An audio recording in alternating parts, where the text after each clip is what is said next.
by a foreign magic, I'd be a little more skeptical. Digressing. So sticks that shit in her chest.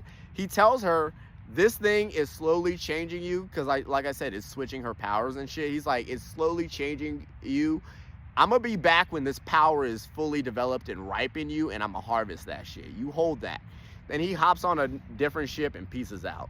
Luckily, because now a revolt is happening down below in the ship, because I believe that Zane gets his hand on one of the weapons of the skulls. This is another thing that I felt was a little too much for this book, because it's such a small book and they introduce so much. But the powers of the skulls, their main thing, because the medallion is some other shit. They don't really dig into how they come about or anything. But their main power is called blood metal, I believe. And they have these weapons like axes and shit that have these red runes carved into them, and if they cut themselves and bleed into these weapons, they get these like berserker rage-filled powers, and then they go ape shit, you know? And nobody can touch this metal besides Zane. We don't know why. Maybe they explained it and I glazed over.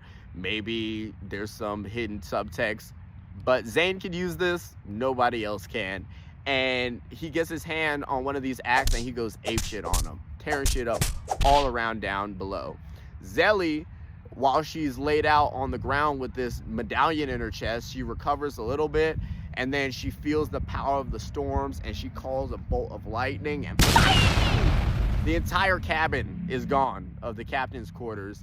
The revolt goes crazy, they take over the ship, they murder all the skulls. So now all the people on the ship are free. They're like, yo, we need to get somewhere. I believe that there's like there's something going on. There's like a storm. For some reason, the ship is fucked up. I think there's a storm happening. But anyway, they end up crash landing on this island, and then they're finding out their new steps. And Zelly is like, yo, this medallion in my chest is saying there's a girl across the ocean I gotta find. And Inan and the rest of them are like, excuse me. Inan and the rest of them are like, we got to go back home and let them know we got to stop this war. It's up. Like, we got to pull shit together or else it's over for us. We're grits. And Zelly is like, I hear what you're saying and I love our people too, but I swear to you this medallion is right.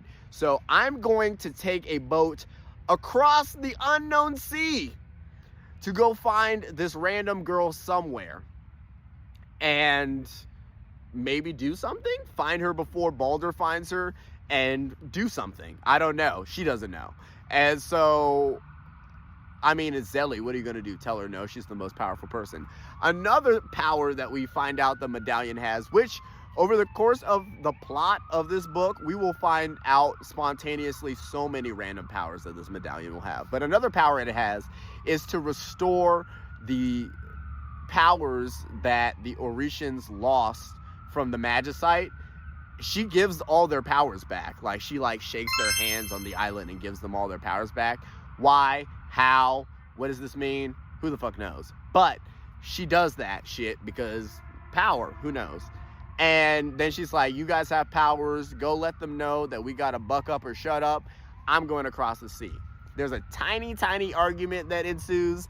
And then Zane, Amari, and Zelly, just the three of them, head out to go find other homegirl and from the vision, and Inan heads back to Orisha with the rest of the Oricians to go rally the people, because he's the former prince, and they're like, yo, you can rally the people, even though people hated him, but doesn't matter.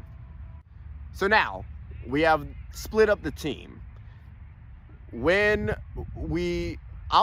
Inan goes back. I'm just going to explain his part real quick because it's really tiny. He goes back to Orisha. He finds out that everyone's still fighting because, duh, they weren't taken. And then he's like, fuck, what do I do? He finds his mom. They run into a random band of skulls that they fight, because when he first says, everyone, we should be peaceful now, everyone's like, fuck you, we're fighting still. They fight a small band of skulls, and they're like, hey, let's piece it up. There actually are enemies here, which I get a bigger threat making you piece things up, but I feel like as far as the entire continent of Orisha fighting each other for decades and having all this blood between them, for it to resolve itself over a couple of months that Inan is here trying to pull them together, especially since he's semi-disgraced in a lot of their eyes, ridiculous. But that's what he goes and does. Meanwhile, Zelly, Amari, and Zane actually find Homegirl in this new land. And this new land is dope, actually.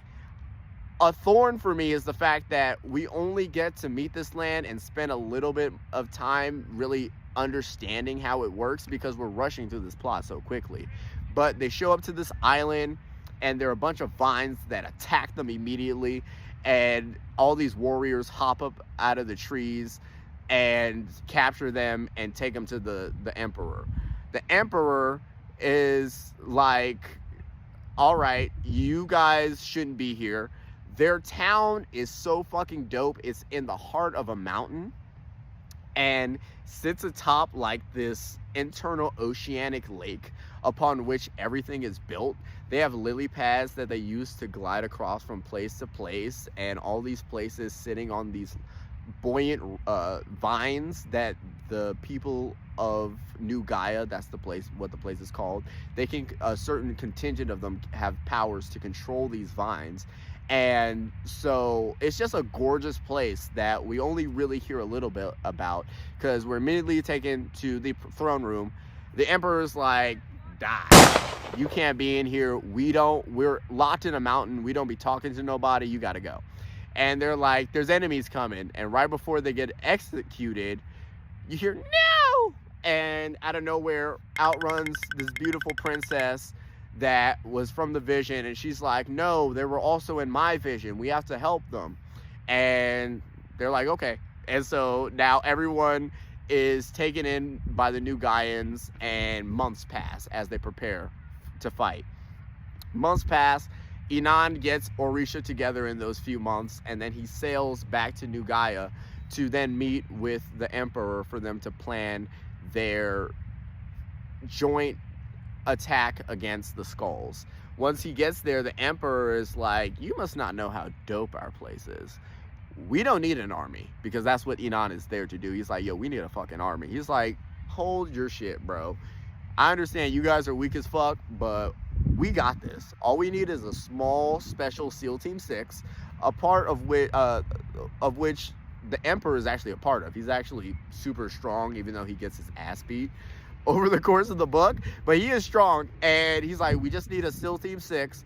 Zelly comes with us because she can identify who the captain is, because apparently she was the only one that could really see him.